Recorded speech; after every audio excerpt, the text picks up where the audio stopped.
Hello everyone, in today's video I'm going to show you how to transfer Solana from CoinDCX to Phantom Wallet. So the first thing, you need to open your CoinDCX app, or you can follow with the website. So just open the app, then click on your account icon, then you should find crypto transactions, just click on it, then click on withdraw. Then you should have a lot of token to withdraw. You search for Solana. After that, you should have this page.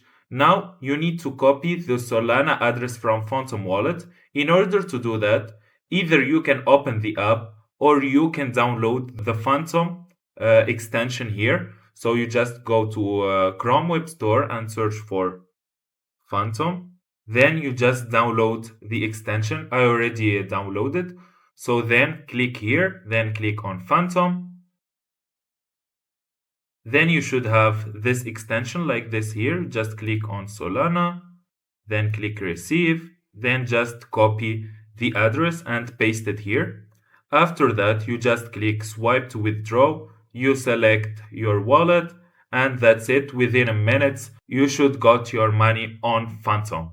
If you find this video helpful, don't forget to like and subscribe in the channel. Thank you for watching.